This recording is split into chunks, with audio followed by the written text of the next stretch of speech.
নমস্কাৰ। এইবাৰৰ পৰা মই ভাবিছোঁ মই যিবোৰ ভিডিঅ' দিম সেই ভিডিঅ'বোৰত কেৱল ৰাজনীতিকৰ কথা নাথাকে। এইবাৰৰ পৰা আয়ুৰ্বেদিক ঘৰুৱা ঔষধৰ বিষয়ে দুই এটা কথা থাকিব আৰু আপোনালোকে সেই ঔষধটো বনাই আপোনালোকে সেৱন কৰিব। মই নিজে খাইছোঁ, খাই ফলাফলো মই পাইছোঁ। ঠিক আছে, আৰু বহুতেও পাইছেও ফলাফল। গতিকে আপোনালোকে নিজেও সেৱন কৰিব। এতিয়া মই ভিডিঅ'টো কথাখিনি আৰম্ভণি কৰোঁ। প্ৰথমতে মোৰ কথাখিনি সদায় ৰাজনীতিকে হ'ব। ৰাজনীতিকৰ কথাৰ পৰা আৰম্ভণি কৰি মই ঔষধৰ কথাটো মাজত আৰু শেষত ক'ম, শুনিব ভালকৈ। আজি ঔষধটোৰ কথা হ'ব কি যে ঘৰতে জণ্ডিছৰ ঔষধ কেনেকৈ বনায় আৰু বনাই আপোনালোকে খাব। প্ৰথমে মই ৰাজনীতিকৰ কথা ক'ম। ৰাজনীতিকৰ কথা ক'বলৈ ওলাইছোঁ যিহেতু দিল্লীত যন্তৰ মন্তৰত সুমন ৱাংচুঙে অৰ্ণসনৰ আজি 21 দিনমান হ'ল। মানে তেওঁ লঘু অৰ্ণসন, মানে তেওঁ একো নাখায়, একদম হাংগাৰ অৰ্ণসন লৈ বহি আছে। এতিয়া তেওঁ এনেকৈ ল'লে আজি এই 22টা দিন 21টা দিনত কোনো এজন নেতা মন্ত্ৰীৰ খবৰ ল'ব লগা বা আইন প্ৰশাসনে আজিলৈকে লোৱা নাই। আৰু এতিয়ালৈকে কেৱল ডক্তৰে গৈছে বা এই আমাৰ দেশৰ পৰিস্থিতি। মই সেই ডাঙৰীয়াক কওঁ যে সন্মান সহকাৰে কওঁ যে আপুনি অৰ্ণসন এতিয়াই ভাঙক, কাৰণ দেশৰ ৰজাই আপোনাৰ কথা নুশুনিব বা জনতাৰ কথা নুশুনে। মই বহুবাৰ কৈছিলোঁ যে ৰাজনীতি কৰা সকলৰ হাতত জনসাধাৰণৰ মূল্য শূন্য।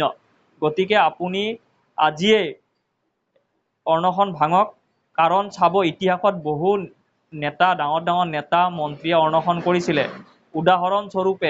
উদাহৰণস্বৰূপে মণিপুৰৰ ইৰম শৰ্মিলা বহু বছৰ ধৰি তেওঁ অৰ্ণসনত আছিল। ফলাফল কি হ'ল? শূন্য।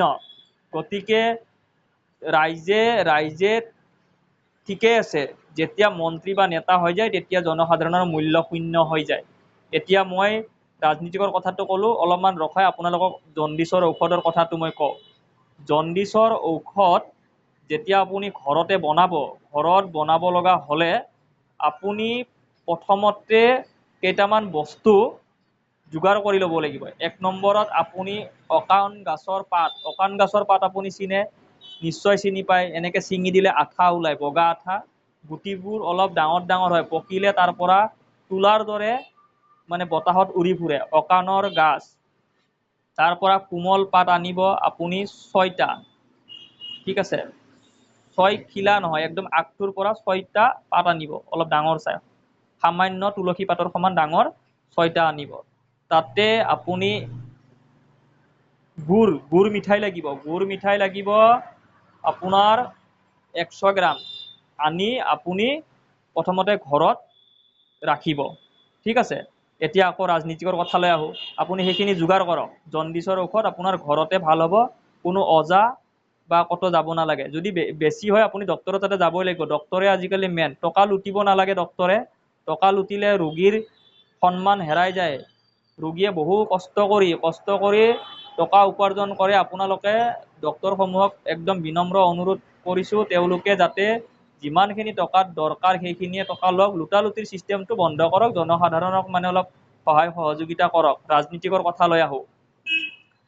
এতিয়া যিহেতু অৰ্ণসন যিহেতু চলি আছে, চলি থকাৰ পিছতো আজিলৈকে কোনো নেতা মন্ত্ৰী যোৱা নাই। কি হ'ব? ফলাফল কি হ'ব? ফলাফলটো শূন্য ফলাফল হোৱাৰ পিছত আজি আপুনি ধৰ্মেন্দ্ৰ প্ৰধানে কি দিব? তেওঁক কি বিচাৰিছে? পদত্যাগ বিচাৰিছে। আচ্ছা, পদত্যাগ দিলেই বাৰু কোন হ'ব? ৰাঘৱ চাদ্দা হ'ব। ৰাঘৱ চাদ্দা হ'লে মানে এতিয়া তেওঁ একেই ছিষ্টেমৰে হ'ব। আপুনি কেনেকৈ বিশ্বাস কৰিব তেওঁক? আৰু আম আদমি পাৰ্টিৰ পৰা তেওঁ আহি ৰাঘৱ চাদ্দাই বিজেপিত যোগদান কৰিলে। ইমান ভাল ভাল কথা কোৱাৰ পিছত আকৌ তেওঁ শিক্ষামন্ত্ৰী এটা হ'ব পাৰে, আনুমানিক এটা তেওঁ শিক্ষামন্ত্ৰী এটা বুবা চলি আছে। কিন্তু সেই কথাটোক লৈ এতিয়াও মানে জনসাধাৰণ মহলয় সন্তুষ্ট নহয়। ঔষধটোৰ বিষয়লৈ আহোঁ। ঔষধটো এনেকুৱা যে আপুনি সেই আকান গছৰ পাত আৰু গুড় মিঠাই, সেই দুটা ভাল গিলাচ এটাত ভৰাই ভালকৈ পিচি ল'ব। যিহত পিছে দুটাও মানে ভালকৈ মিশ্ৰণ কৰি ল'ব। মিশ্ৰণ কৰি আপুনি তিনি দিনত তিনিবাৰ খাব লাগিব। ৰাতিপুৱা খালী পেটত আপুনি খালে, তাৰপিছত আপুনি দুপৰীয়া ভাত খাই যি অলপমান খালে ভাত, তাৰপিছত আপুনি 1 চামুচ খালে, গধূলি মানে গধূলি সময়ত, ৰাতি নাখাব, গধূলি সময়ত আপুনি 1 চামুচ খালে, খাই লৈ সেই বস্তুখিনি আপুনি 3 দিন খাব। আপোনাৰ সম্পূৰ্ণৰূপে বেমাৰ ভাল হোৱাটো